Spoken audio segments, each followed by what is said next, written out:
MP board class 9th वाले सभी students का द्वितीय परीक्षा पेपर यहाँ पर आ चुका है। गणित विषय का पूरा पेपर और उसका सॉल्यूशन मैं बता रहा हूँ। जो विद्यार्थी गणित विषय में फेल हुए हैं और वाकई 10वीं कक्षा में वो प्रवेश लेना चाहते हैं, तो माय डियर फ्रेंड्स, आप सभी प्यारे विद्यार्थियों का ये पूरा पेपर है जो आपको परीक्षा में ये 100% प्यारे विद्यार्थियों आपका पेपर बाहर नहीं जाएगा। इसलिए आप एक भी क्वेश्चन यहाँ से मिस ना करें और इन सभी प्रश्नों को याद करें, क्योंकि ये प्रश्न आपकी परीक्षा में आ रहे हैं और ये सारे के सारे प्रश्न पूछे जाएंगे। जो बच्चे हमारे साथ नए जुड़े हुए हैं, सभी विद्यार्थी वीडियो को लाइक जरूर करें और चैनल पर नए हैं तो चैनल को सब्सक्राइब करके रखना है। और आप समस्त विद्यार्थियों को ये पूरा पेपर याद करना है, जिससे कि आप परीक्षा में पास होकर 10वीं कक्षा में प्रवेश ले सकें। तो बिना समय गंवाए आइए शुरुआत करते हैं हमारे प्रश्नों से, जो आपको परीक्षा में दिए जाएंगे और आपसे पूछे जाएंगे। प्रश्न यहाँ पर आप देखिएगा प्यारे विद्यार्थियों। सबसे पहले आपको परीक्षा में सविकल्प वाले क्वेश्चन ये दिए जाएंगे, इन्हें आप रट लीजिए, याद कर लीजिए। पहला प्रश्न आपकी परीक्षा में आएगा, एक पद वाले बहुपद को कहा जाता है। प्यारे विद्यार्थियों, एक पद वाले बहुपद को क्या कहते हैं? तो ध्यान रखना है, उसे एक पदी बहुपद के नाम से जाना जाता है।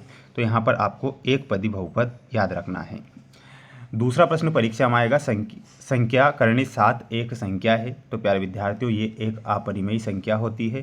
तो यहाँ पर आपको क्या ध्यान रखना है? अपरिमेय संख्या ध्यान रखना है।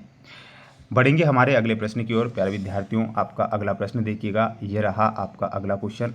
सभी स्टूडेंट्स वीडियो को लाइक कर चैनल को सब्सक्राइब जरूर करके रखें। वाई अक्ष का समीकरण है। तो वाई अक्ष का समीकरण क्या होता है? इसमें आपको ध्यान रखना है, x बराबर 0 वाई अक्ष का समीकरण होता है। तो इसमें आपको x बराबर 0 लिखना है। मूल बिंदु के निर्देशांक आपको याद करके जाना है, 0 0 मूल बिंदु के निर्देशांक होते हैं। तो यहाँ पर आपको 0 0 ध्यान रखना है। एक बार सभी प्यारे विद्यार्थी, मेरे सभी प्यारे भैया बहन, इन्हें पढ़ें, याद करें, क्योंकि पास होना है अब आपको, है ना। एक त्रिभुज के तीनों कोणों का योग होता है। तो एक त्रिभुज के तीनों कोणों का जो योग होता है वह 180 डिग्री, एक त्रिभुज के तीनों कोणों का योग होगा। तो 180 डिग्री आप करेक्ट करेंगे। बढ़ेंगे हमारे अगले प्रश्न की ओर। अगला प्रश्न आएगा जिसमें आपको सत्य असत्य चुनकर लिखना है। प्रत्येक परिमेय संख्या एक पूर्णांक होती है। प्यारे विद्यार्थियों, यहाँ पर आपको असत्य लिखकर आना है, क्योंकि प्रत्येक परिमेय संख्या एक पूर्णांक नहीं होती। एक घात वाले बहुपद को रैखिक बहुपद बोला जाता है। तो बिल्कुल ये आपको सत्य के रूप में लिखना है। दो चरों वाले प्रत्येक रैखिक समीकरण को आलेख एक सरल रेखा है। तो ये भी आपका क्या हो जाएगा? सत्य हो जाएगा। एक शांत रेखा दोनों ओर अनिश्चित रूप से बढ़ाई जा सकती है। तो ये आपको सत्य लिखना है। पूर्ण अपने भाग से छोटा होता है। तो ये आपको असत्य लिखना है। तो आप इसका सभी प्यारे भैया बहन स्क्रीनशॉट ले लेंगे और प्यारे विद्यार्थियों याद कर लीजिएगा और पास हो जाइए। बस मैं आपसे इतना चाहता हूँ। और इन प्रश्न जो मैं बता रहा हूँ ये आपके बाहर नहीं जाएंगे। प्रत्येक अपरिमेय संख्या एक वास्तविक संख्या होती है। तो इसमें आपको क्या लिखना है?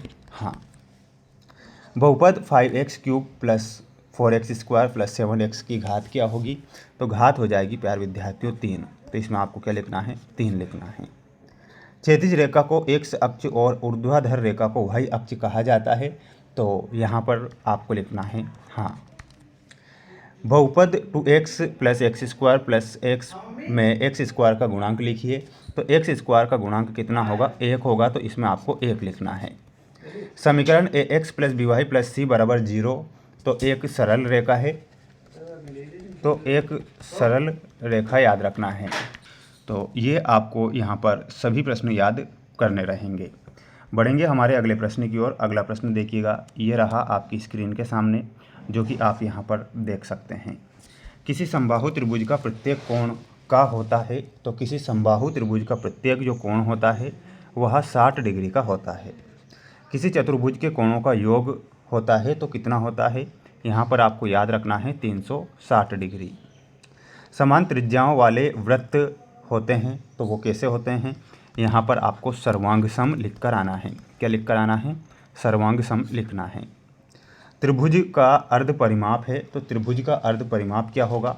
इसमें याद रखना है a plus B plus c बटे 2। शंकु का आयतन है। तो शंकु का आयतन क्या होगा? यहाँ पर लिखना है 1/3 πr²h। तो ये आपको शंकु का आयतन याद करके जाना है। अब आप इसका एक स्क्रीनशॉट ले सकते हैं। बढ़ेंगे हमारे अगले प्रश्न की ओर। अगला प्रश्न देखिएगा, ये आपकी जोड़ी रहेगी, आपकी परीक्षा में पूरी की पूरी जोड़ी में बता रहा हूँ, आप इसे रट लीजिएगा। घनाभ का आयतन, तो घनाभ का आयतन क्या होता है? लंबाई इंटू चौड़ाई इंटू ऊंचाई। प्रायिकता का योगफल क्या होगा? तो इसमें आपको 1 बताना है। एक ही अंक की पुनरावृत्ति हो रही है तो उसकी आवृत्ति यानी कि बारंबारता उसे कहते हैं। घटना के घटने की प्रायिकता या तो 0 होगी या फिर 0 होगी। अधिकतम बारंबारता वाला जो पद होता है वह क्या होगा? ध्यान रखना है, उसे बहुलक हम कहते हैं। ये आपकी जोड़ी रहेगी आपकी परीक्षा में आने वाली, तो आप इसे क्या करेंगे? याद करेंगे। इसके बाद देखिएगा, ये आपकी स्क्रीन के सामने ये प्रश्न है माय डियर फ्रेंड्स। 10/3 का दशमलव प्रसार हमें ज्ञात करना है, इसे हमें सरल करना रहेगा। तो ये सारे के सारे जो प्रश्न हैं आप जो स्क्रीन के सामने देख रहे हैं, इनके आंसर प्यारे विद्यार्थियों मैं नेक्स्ट वीडियो में बताऊंगा। तो आप सभी विद्यार्थी चैनल को सब्सक्राइब जरूर करके रखें और इन प्रश्नों को याद करें, जिससे कि आपकी परीक्षा में हेल्प हो सके। अगला जो सेट पेपर रहेगा वो बहुत जल्द आएगा। मेरे द्वारा आईएमपी क्वेश्चन बताए जा रहे हैं जो कि आपकी परीक्षा में बन सकते हैं। जितने भी स्टूडेंट्स वीडियो को देख रहे हैं, सभी प्यारे भैया बहन चैनल को सब्सक्राइब जरूर कर लीजिएगा, जिससे कि आपको मैं सभी विषय के पेपर बता दूं और रिजल्ट से रिलेटेड जो जानकारी है वो बताता रहूं।